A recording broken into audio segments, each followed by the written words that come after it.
¿Estaban estudiando? Vamos a ver ahora los efectos del sistema simpático y parasimpático en cada órgano, ¿sí?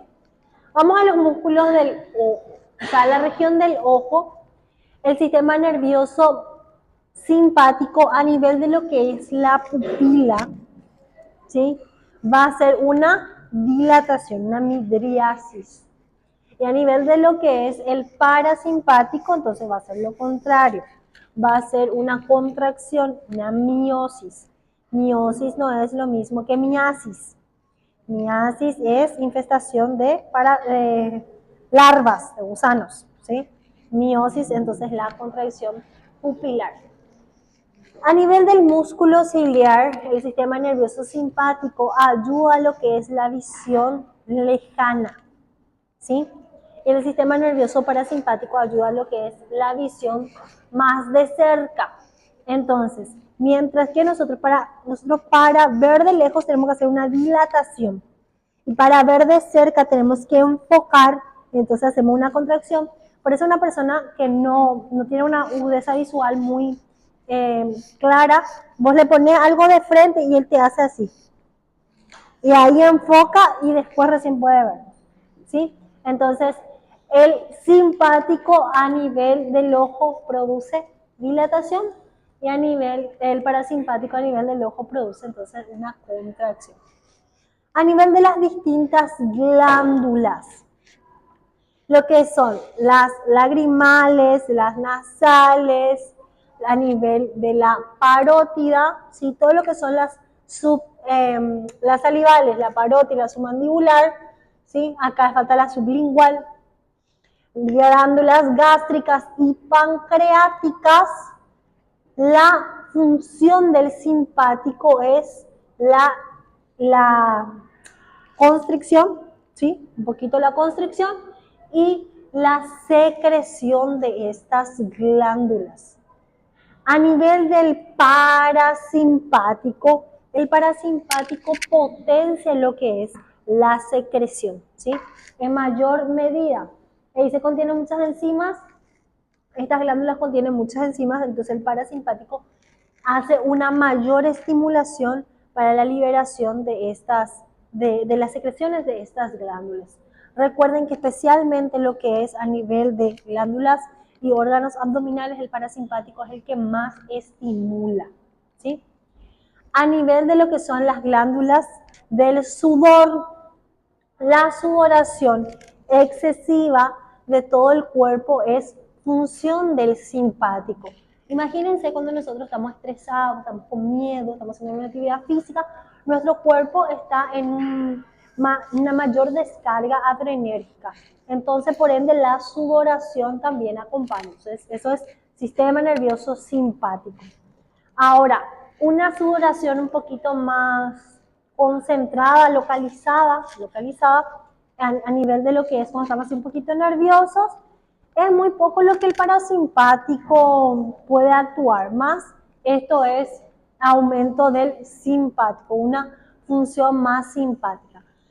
Recuerdan que lo que es glándulas sudoríparas y músculos, o sea, especialmente glándulas sudoríparas y algunos vasos sanguíneos, por más que sea simpático, tiene una función colinérgica, ¿sí?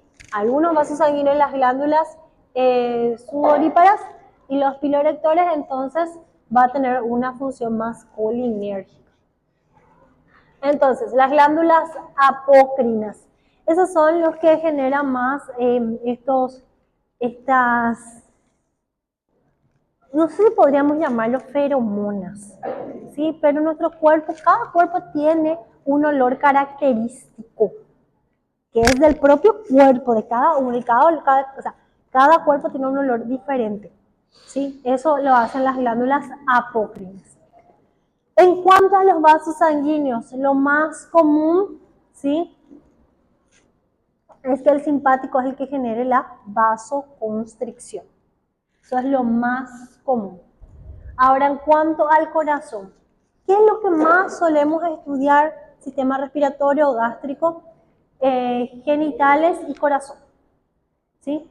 O sea, corazón, respiratorio, o sea, gastrointestinal y genitales son los que más estudian sus funciones simpáticas y parasimpáticas.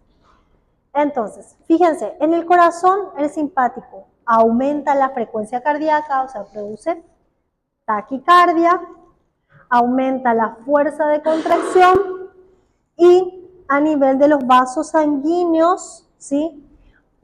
Sí, en los vasos sanguíneos depende de qué receptor sea estimulado. Si es el receptor alfa el estimulado, entonces se va a producir una vasoconstricción. Si es el receptor beta el estimulado, va a generar una vasodilatación a nivel de las arterias coronarias. ¿Por qué? Porque lo que nosotros queremos lograr es que el corazón esté profundamente nutrido para que tenga la fuerza y la velocidad de contracción. ¿Sí? Eso es lo simpático. Lo parasimpático entonces va a ser lo contrario. Va a disminuir la frecuencia cardíaca, va a disminuir la fuerza de contracción y va a generar una relajación o una dilatación de las arterias coronarias. Es decir, en el sistema nervioso simpático, a nivel del corazón, lo acelera y a nivel o lo estimula y a nivel del parasimpático lo relaja. A nivel de los pulmones, si van a estudiar, quiero que tengan en cuenta por sobre todo estas áreas, ¿sí? Estos dos órganos. A nivel de los bronquios, el simpático produce dilatación o broncodilatación y el parasimpático broncoconstricción. Y en los vasos sanguíneos no está muy bien determinado, pero se cree que a nivel de los vasos sanguíneos una leve contracción de los vasos sanguíneos a nivel pulmonar es producida por el parasimpático y por ende, por el simpático y el parasimpático por ende una dilatación. Entonces, tomen en cuenta, simpático a nivel de corazón estimula, el parasimpático lo relaja. A nivel de vías respiratorias, el simpático también estimula, al contrario, el simpático relaja y el parasimpático estimula a nivel de los vasos sanguíneos y los pulmones, ¿sí? O los bronquios o las vías respiratorias. Entonces, para mí funcionaba así.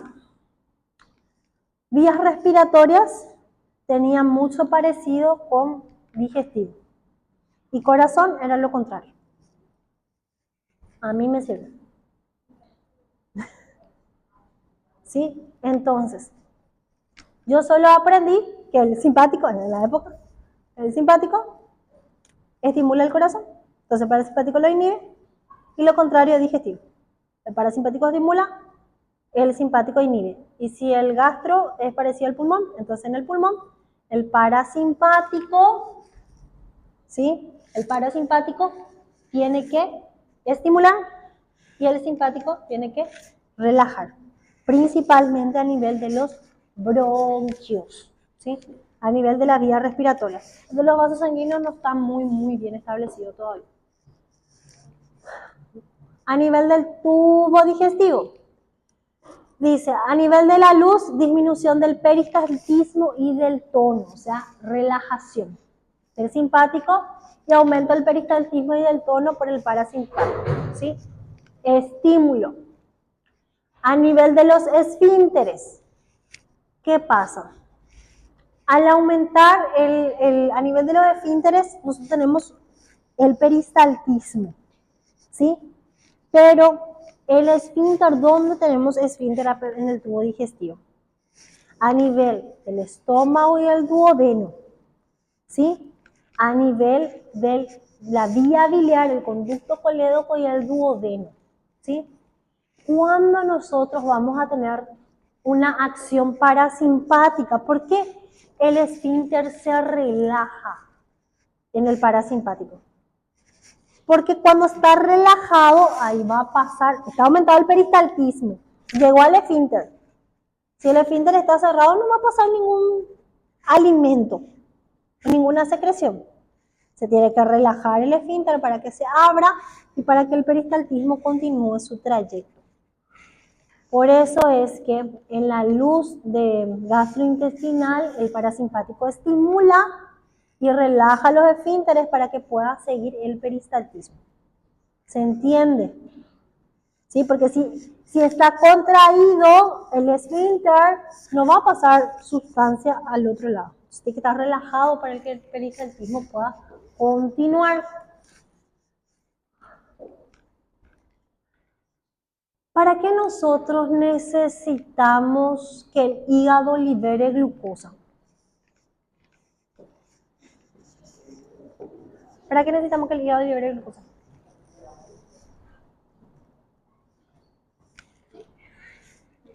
Acá dice, el hígado, el simpático genera liberación de glucosa y el parasimpático genera síntesis de glucógeno.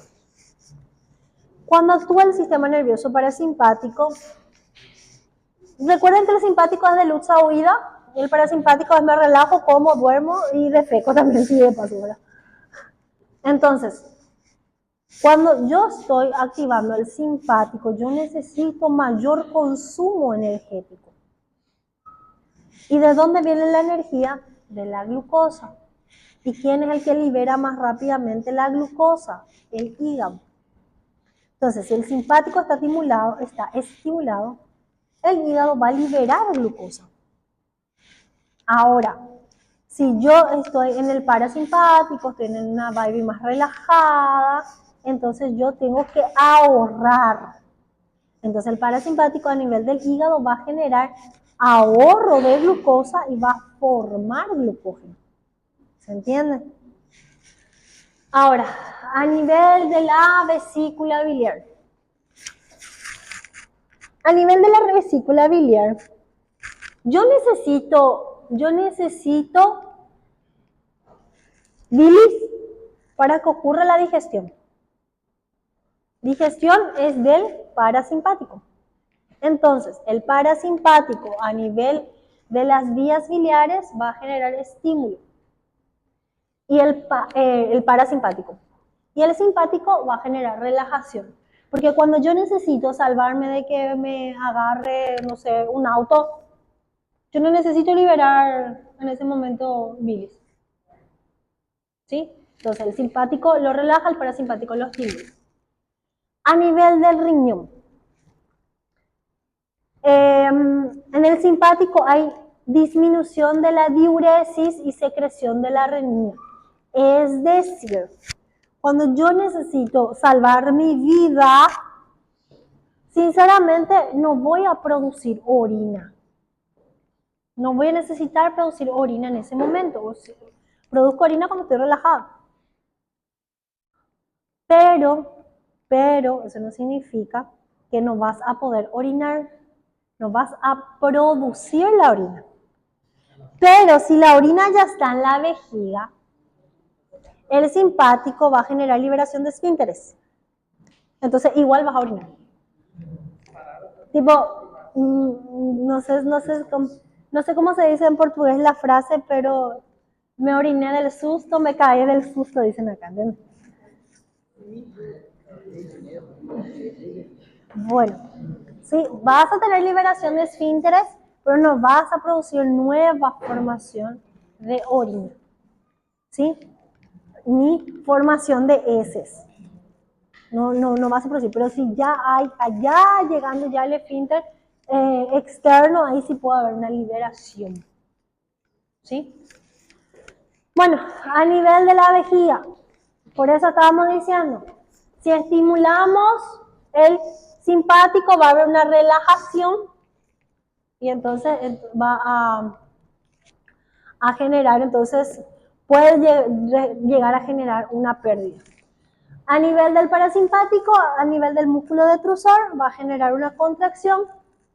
Y a nivel del trígono, ¿recuerdan cuál es la diferencia entre el músculo detrusor de la vejiga y el trígono vesical?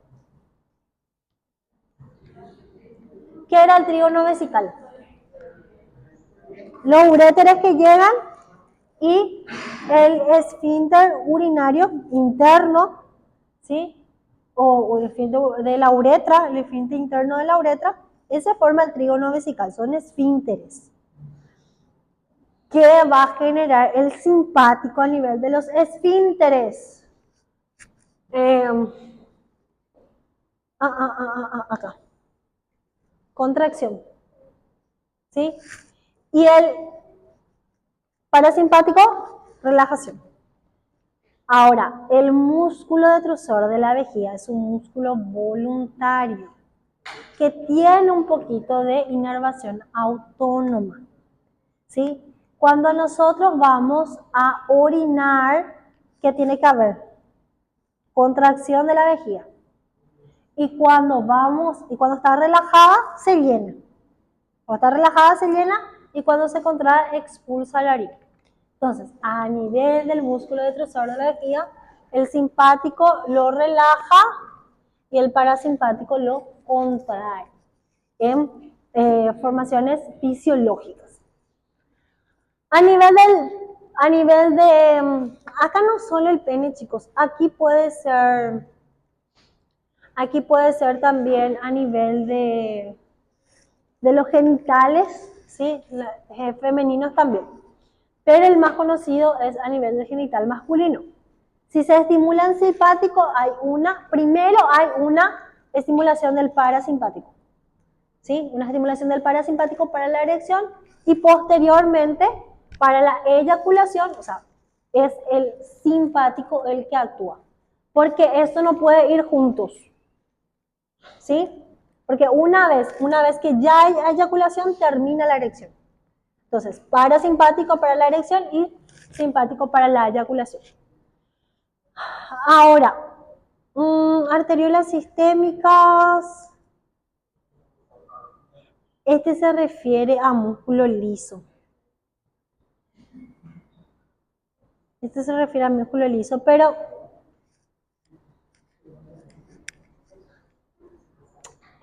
es discutible. Es discutible. Eso vamos a dejar nomás así, vamos a saltar nomás ahora. A nivel de la sangre, ¿sí? A nivel sanguíneo, todo lo que sea formación de plaquetas, la parte de la formación ahí, lo que es la estimulación de la liberación de la glucosa, de los lípidos, está más estimulado por el simpático. Metabolismo basal también es del simpático. Secreción de la médula suprarrenal, ahí no actúa el parasimpático, todo sigue siendo simpático. ¿Sí? En la actividad mental, ¿por qué el simpático? Porque el simpático estimula la liberación de glucosa y nuestro cerebro necesita glucosa para todo su trabajo. Ahora los músculos esqueléticos también tienen un cierto estímulo del simpático por el hecho de la liberación de noradrenalina, y los adipocitos también, todo lo que es de adipocitos, su degradación es parte del metabolismo basal, ¿sí? Es parte del metabolismo de los macronutrientes, entonces sigue siendo parte del simpático. En teoría, la mayor parte de las funciones autónomas de nuestro cuerpo tiene función mayoritaria el simpático, ¿sí? Y el parasimpático en algunos órganos, no en todos. Pero el simpático es el que más funciones cumple, ¿sí? Les vuelvo a repetir. Quiero que de esta parte fijen corazón, respiratorio, gastro, o sea, tubo digestivo. De las funciones, quién actúa en quién, por sobre todo, ¿verdad?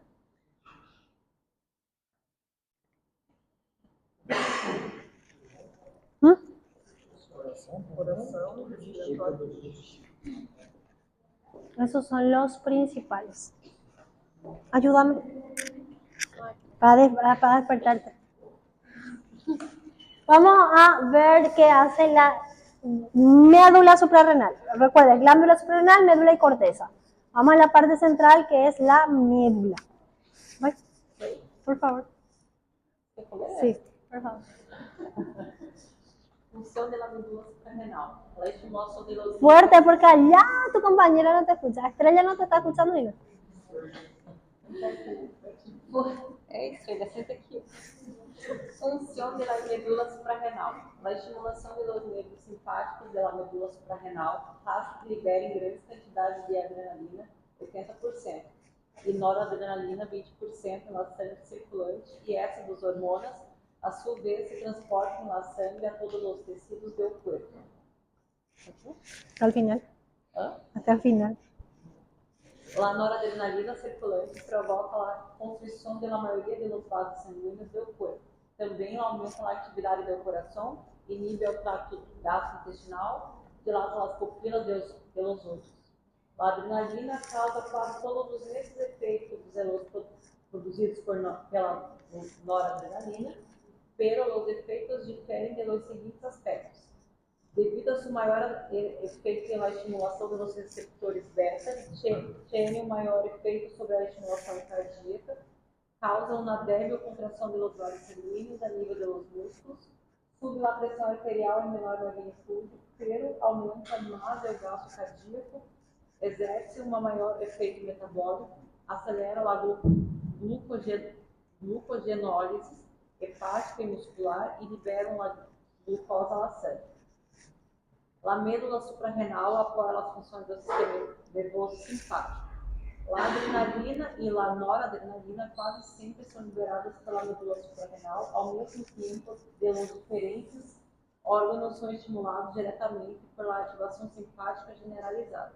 Por lo tanto, os órgãos são estimulados em realidade de duas maneiras, diretamente pelos nervos simpáticos e indirectamente pelas hormonas de la médula suprarrenal.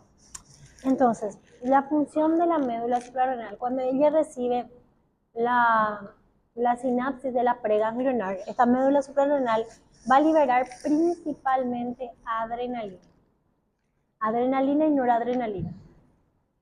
De ellas, por más que la noradrenalina sea la que hay en menor cantidad, es la que más actúa en el sistema nervioso simpático.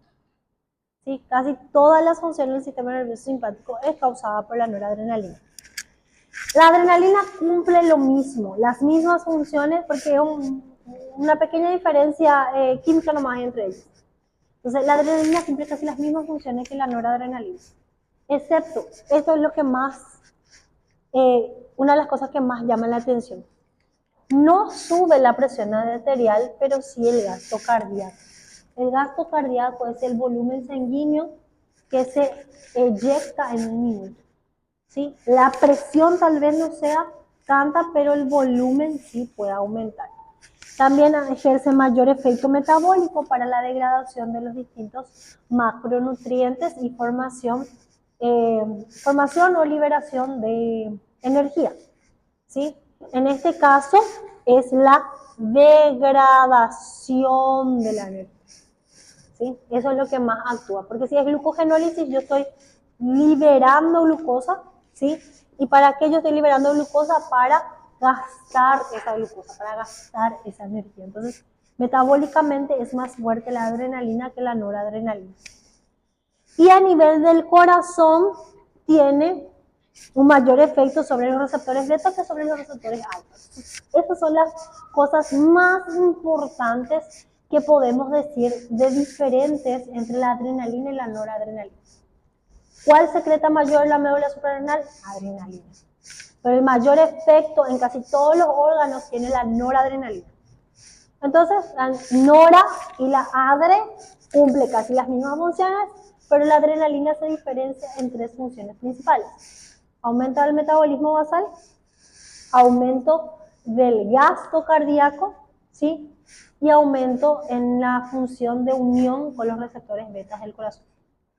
Estas son las funciones específicas de la adrenalina.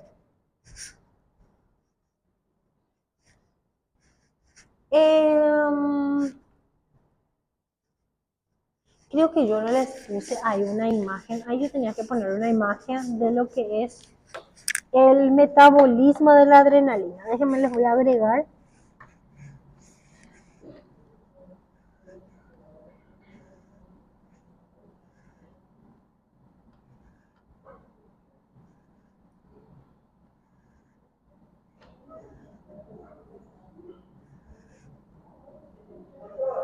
Sí.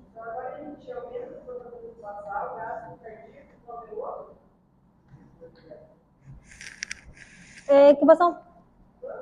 Repetime la pregunta. ¿Cuál es la pregunta?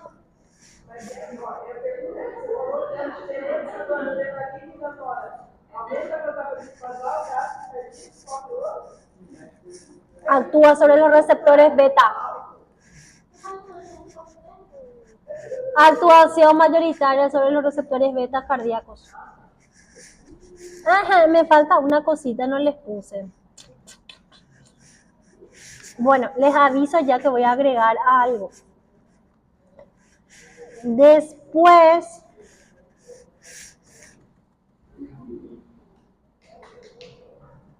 de esta diapositiva, antes de receptores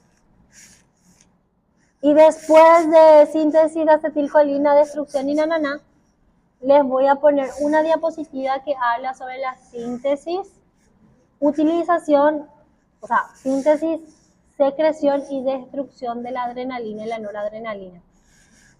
Porque ustedes recuerdan que la adrenalina y noradrenalina viene finalmente, o sea, viene inicialmente, no finalmente, viene inicialmente de la tirosina.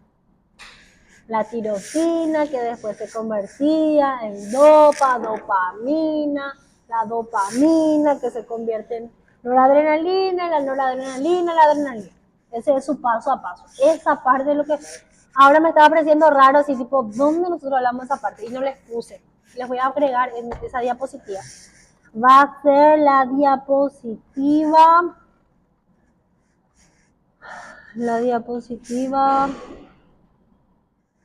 20. La diapositiva 20 les voy a agregar. Esa partecita faltó.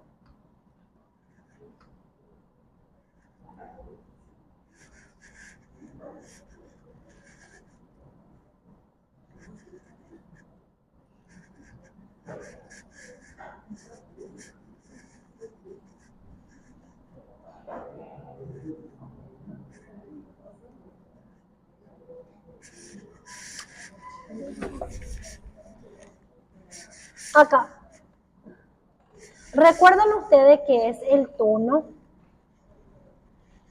El tono muscular.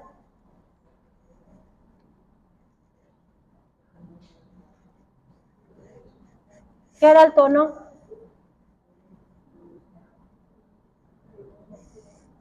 ¿Qué era el tono?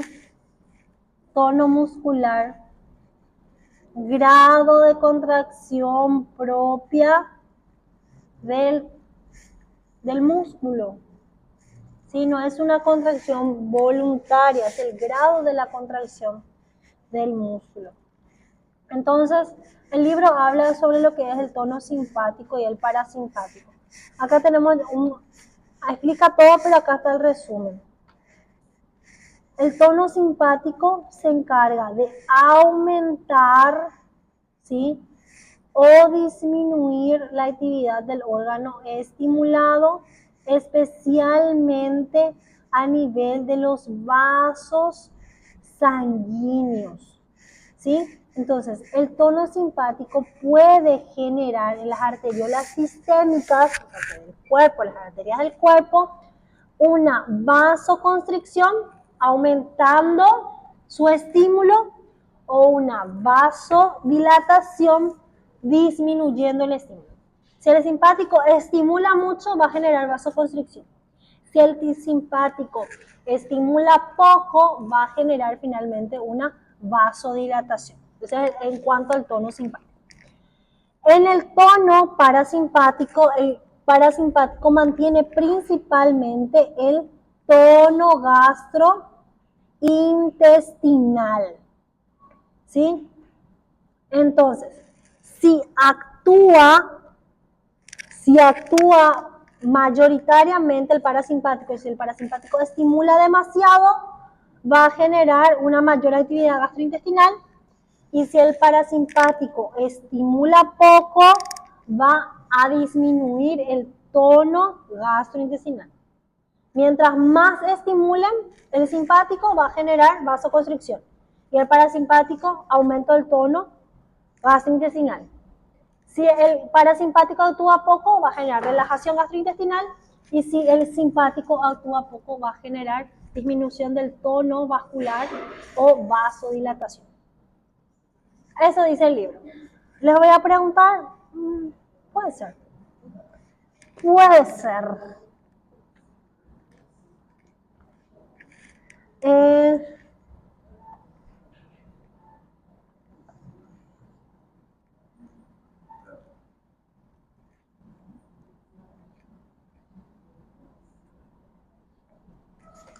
A ver, reflejo que me importa. Ah, sí, este sí. Este sí importa. Ay, pero me cansé ya. A ver, ¿a quién le voy a echar? No, a vos no. Vos estás atenta. A quien menos está atenta le voy a echar. Alexia, ¿puedes leer por favor la diapositiva? ¡Ah! ¡Con que todo este tiempo no viste! Así se les pilla, así se les pilla. La próxima te voy a hacer sentada acá con Idamara, ¿entendiste?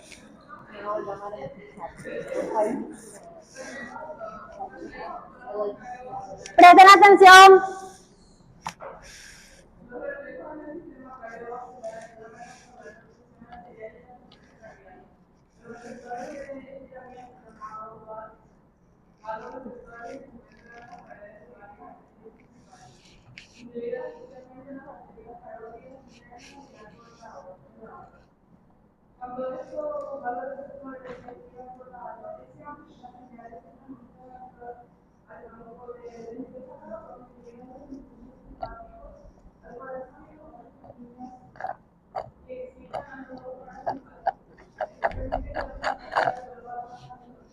Ay, espera que, ay, te vas a quedar, no te vas a mover de ahí.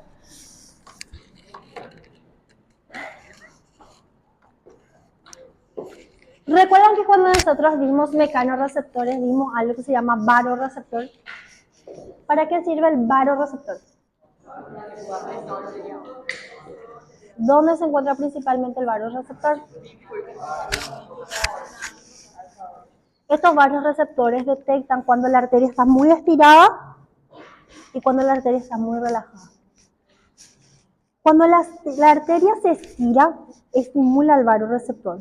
Eso hace que el varoreceptor mande una información al tronco encefálico, por lo cual el tronco encefálico avisa: hay que relajar, hay que disminuir la presión que está habiendo en los vasos sanguíneos. ¿Sí? Entonces, la respuesta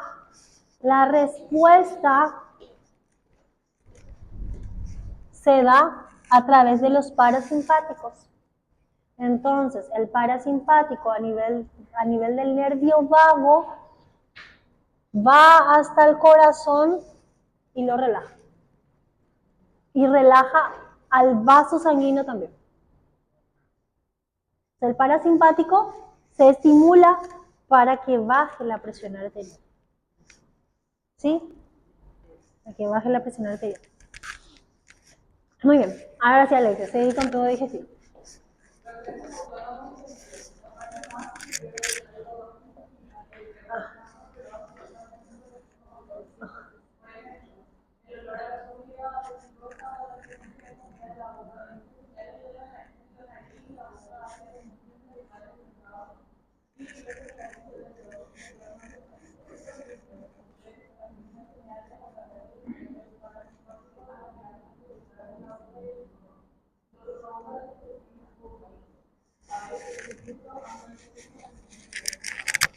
Bueno, otra vez habla de lo que es la acción del parasimpático.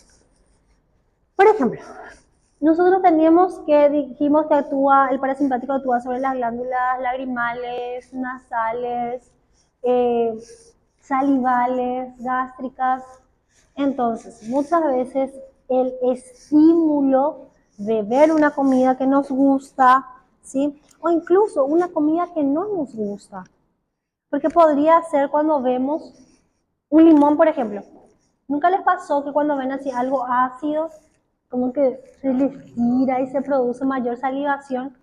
¿sí? Siquiera que consumir el alimento, con solo muchas veces el hecho de verlo, ¿sí? Eso es un reflejo parasimpático, ¿sí? Que se ve, ¿sí? Se ve el estímulo o se siente, se huele el estímulo y se produce una respuesta que es la salivación, que viene por la estimulación de los nervios vagos y glosofaringeos, que son los que inervan a la glándula, a las glándulas gástricas y a las glándulas salivales, ¿sí? Entonces, eso es reflejo digestivo. Estos son tipo informaciones extras que nos hacen entender a nuestro cuerpo, nada más que traer el libro, pero con eso ya vamos a terminando. ¿Sí?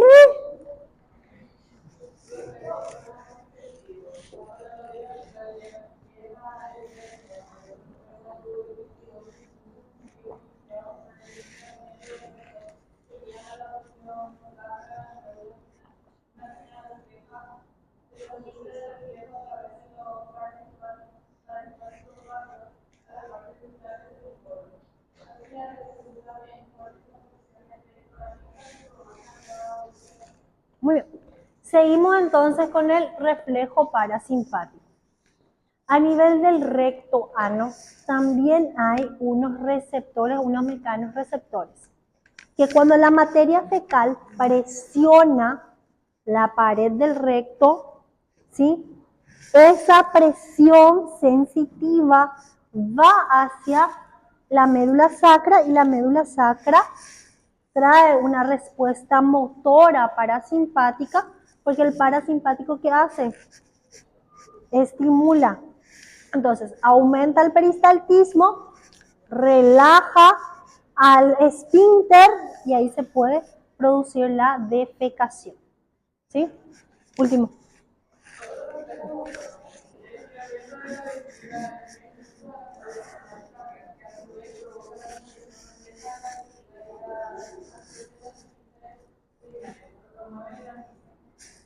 Que es lo mismo. Lo mismo, el mismo mecanismo.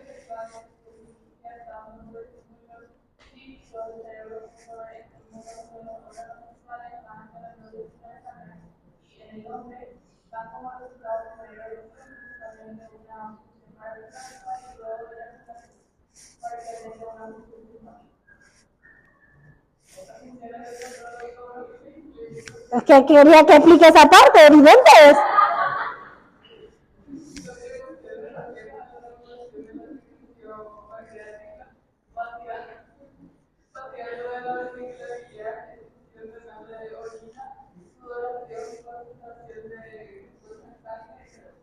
Esos serían como algunos de los otros reflejos generales que podemos tener en los distintos órganos. ¿Sí? Muy bien. ¿Dudas hasta aquí? ¿Preguntas? Yo en todas mis clases voy a poner no se aceptan preguntas, solo aplausos. Pero ahora todavía no terminamos. Bueno, último.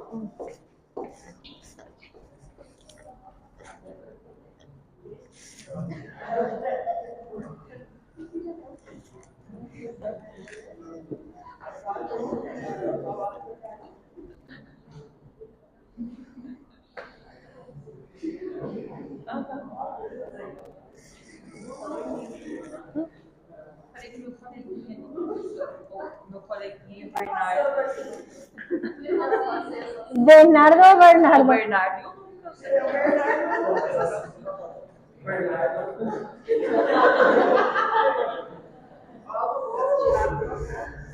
Bueno,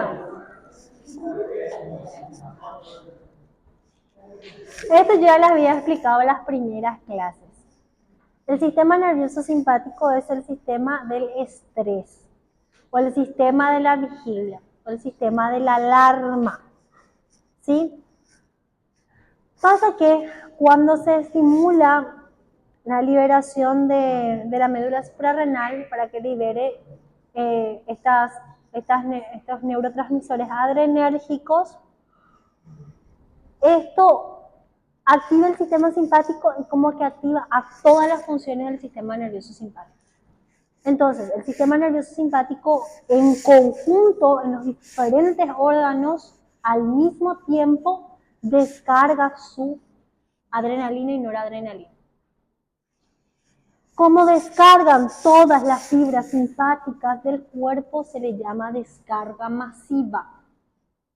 Entonces, esa estimulación exagerada del sistema nervioso simpático frente a una situación de miedo intenso o de peligro o de estado de alarma o de un estrés severo hace que todos los órganos que estimulan el simpático hagan un pico de trabajo.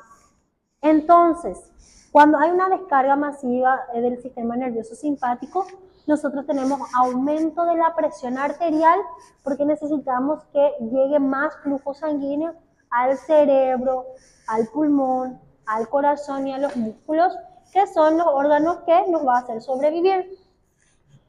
Por eso dice aumento del flujo sanguíneo para activar el músculo. O sea, aumenta la presión arterial para que aumente el flujo sanguíneo hacia los órganos vitales. Disminuye el flujo sanguíneo hacia órganos que no son vitales para vivir. O sea, nosotros cuando estamos relajados podemos comer. Cuando estamos en una situación entre la vida y la muerte no vamos a pensar, ay, qué hambre que tengo. ¿Entienden? Entonces, se priorizan los órganos de sobrevivencia y ahí se manda toda la sangre y se disminuye el flujo sanguíneo hacia, por ejemplo, tracto gastrointestinal, riñones. ¿Por qué? No, es que se queda sin sangre. Queda sin sangre, se va a morir también. Pero el mayor flujo de la sangre va hacia cerebro, ojos también, pulmones, corazón y músculos. Entonces, aumenta las tasas de metabolismo celular en todo el cuerpo, aumento del gasto energético, ¿sí? Porque para correr necesitamos energía, ¿sí? O para pelear necesito energía, ¿sí? Aumento de la concentración de glucosa en sangre. ¿Cuál es nuestra mayor fuente energética? La glucosa. Entonces se disponibiliza más glucosa en sangre para que pueda ser consumida en el metabolismo energético, la producción de ATP y demás, ¿sí? Aumento de la glucólisis en el hígado y en los músculos. ¿Qué quiere decir? Yo utilizo la glucosa que guardé, que ya está guardada, lo degrado, ¿sí? Y como hay más glucosa en sangre, utilizo lo que yo guardé y lo que tengo disponible en sangre. Mayor fuerza muscular, todo eso genera que haya mayor fuerza muscular, que voy a decir, yo no sé de dónde quité la energía para correr o para pelearme.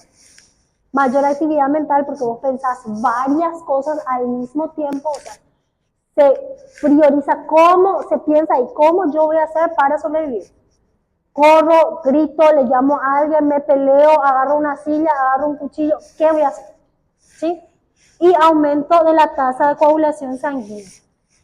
No necesitamos, ¿por qué? Porque probablemente va a haber algún tipo de lesión. O sea, el cuerpo ya está preparado que probablemente va a tener una lesión. Entonces, si se llega a lesionar, ocurre una hemorragia, está muy activada la coagulación para que el paciente no muera desangrado. O por lo menos el cuerpo intenta evitar esa situación. Entonces, todo esto se produce por la descarga masiva de adrenalina y noradrenalina por parte del sistema nervioso simpático. Eso dice, la suma de todo esto permite que una persona haga una actividad física mucho más grande, mucho más extenuante de lo que podría ser en una situación de relajación, o sea, que el paciente esté tranquilo, que no esté en una situación de peligro. Por eso les dice, la cosa cuando está jodida, cuando vos te vas a tener que salvar la vida, tenés una descarga de energía mucho más potente, como que yo, ay, no puedo alzar 50 kilos. Ay, pero bien que sí, tengo que salvar mi vida, voy a alzar a mi compañero, me voy a alzar a otro compañero y picar por tu vida, ¿verdad? Entonces, no sé de dónde me vino la energía en el momento que necesitaba salvarme, es descarga masiva del simpático, ¿sí? Por todos los efectos antes mencionados. Esto permite que nosotros, durante una situación de peligro, actuemos de esta o de esta forma. Por eso al sistema nervioso simpático se le llama reacción de lucha o huida. Esa descarga energética, esa fuerza fuera de lo normal que se nos inyecta en el cuerpo es para correr y salvarte o para quedarte y pelear. Pero uno de estos dos sí o sí tenemos. Y uno de estos dos es mayor o es más frecuente en una persona u otra. No todas las personas podemos actuar de ambas maneras, sí. Podemos pelearnos y podemos correr. Pero cada una de las personas, de acuerdo a sus experiencias, personalidad y temperamento, va a tener mayor reacción una u otra. Y eso solo descubren cuando están frente a un peligro inminente. O una situación de necesitan salvarse sí o sí.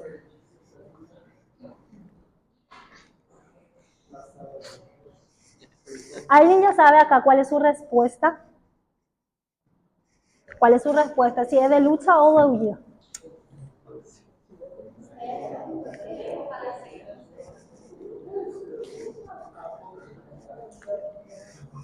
Eu acho que depende muito da situação também, para que a pessoa vai.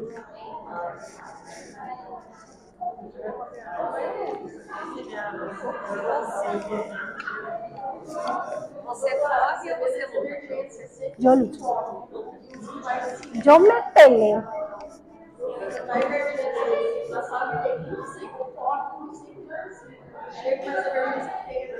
Eso que dice Thaisa es importante. En emergencias, independientemente de la situación, o sea, la situación tiene mucho que ver. Tiene mucho que ver en el grado de responsabilidad que yo tengo. Porque no es lo mismo que yo actúe sola o que actúe y yo tenga a alguien que dependa de mí para salvarse.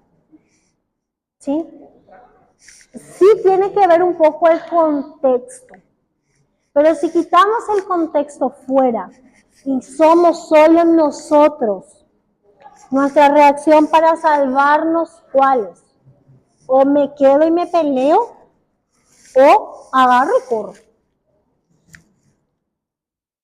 ¿Sí? Eso le digo. No, ojalá no todos tengan el tener que descubrir cuál es su reacción predominante. Porque significa que tuvieron que estar en una situación de peligro inminente para poder descubrirlo. Pero el día, si por ahí le llegan a pasar, solamente ese día van a saber si tiene una reacción de lucha o de huida. ¿Sí? Sí, es cierto, depende del contexto, pero cuando se trata solo de vos, ahí descubres. Los dos están, los dos podemos hacer, pero uno es más predominante que el otro y es diferente en cada uno.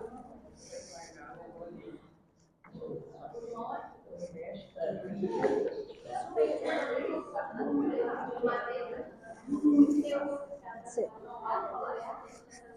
Porque yo, por ejemplo, personalmente tengo lucha. No me voy a pelear. Yo me peleo. No importa quién sea, yo me peleo. Mas com uma mãe, muito, seja mãe que for, ativa o luta. Pode ter certeza que ativa o luta. Uma pergunta o que passa? Ativa o sistema simpático, porque ela faz a contração muscular e faz relaxação desse esfíncter. A amortização. Pero en el simpático, sí. Activa la parte motora, la parte muscular y relaja esfínteres, actúa el simpático. Relajación de esfínteres es por el simpático. Finalmente. Pero ahí tenés que ver cuál de las descargas, que normalmente suele ser la descarga, suele ser la acetilcolina en un inicio. Porque acuérdate que lo que genera contracción muscular constante también tiene mucho que ver, pero el GABA relaja. El GABA no excita, el GABA relaja, el GABA es relajante. Es inhibitorio, el principal inhibitorio del sistema nervioso. Ahora, cuando un paciente tiene alteraciones del sistema nervioso y es muy excitado y muy irritante, se le da GABA para calmarlo, inhibitorios. A gente sempre vê assim, por exemplo, aumento de tono muscular,